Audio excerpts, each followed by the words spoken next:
ঘন্টা নয়, 45 মিনিট, বড় জোর 1.5 ঘন্টা। আর তখনকার দিনে গৌরাঙ্গ মহাপ্রভু যখন প্রচার করেছিলেন, ট্রেনও ছিল না, প্লেনও ছিল না, যানবাহন কিছুই ছিল না, তিনি চরণে মানে পায়ে হেঁটে তিনি হরিনাম প্রচার করেছেন পৃথিবীর কোণে কোণে। তা এখন যদি আমি বলি, আজকে মন দেবেন তাহলে বুঝতে পারবেন, এখন যদি আমি বলি আমি বিশ্বাস, আমার বিশ্বাস আছে, কারণ এতদিন এতবার আসছে আমি বুঝতে পেরেছি আপনারা প্রেমিক ভক্ত, খুব ভালো আপনারা।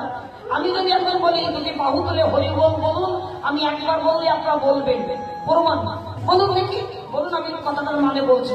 বাহু দুটো তুলে একবার নিতাই গৌর হরি বল বলুন, নিতাই গৌর হরি বল।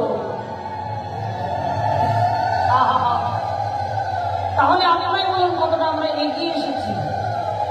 আমি একবার বললাম আর আপনার হাত দুটো তুলে দিলেন, আমি একবার বললাম আপনার নিতাই গৌর হরি বল বলুন, আপনারা বলে দিলেন।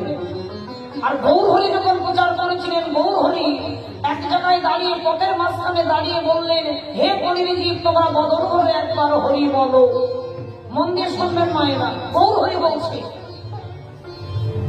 কলিযুগের মানুষ এত বড় পাষাণ, গৌরের কথা শুনে তিনি ভগবান, তিনি বলছে হরি বলো, এসে বলছে কেন বলবো, কে হে তুমি, হরিনাম বলতে বলছো কেন বলবো, কি কারণে হরিনাম করবো?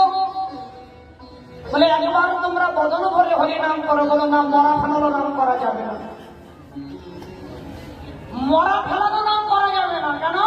মানুষ যখন মরে যায় তখন কাঁধে করে নিয়ে হরিনাম করে, বলো হরি, না না না না না, হাল ছাড়লো না মা। তখন বলছে হে কলিজি, আবারও বলছে শুধু একবার বদল ভরে হরি বলো। কি হবে? হরিনাম বললে কি হবে? বলে একবার হরিনাম করলে তোমাদের 7টা কাজ হবে। মন দিয়ে শুনবেন মায়েরা, একবার হরি বললে 7টা কাজ হয়ে যাবে। তার মানে 1 টাকা খরচা করলে 7 টাকা ঘরে আসবে, 1 টাকা খরচা করলে 7 টাকা ঘরে আসবে। তখন একটু নড়ে চড়ে বসেছে, বাবা ব্যবসা তো ভালোই ব্যবসা।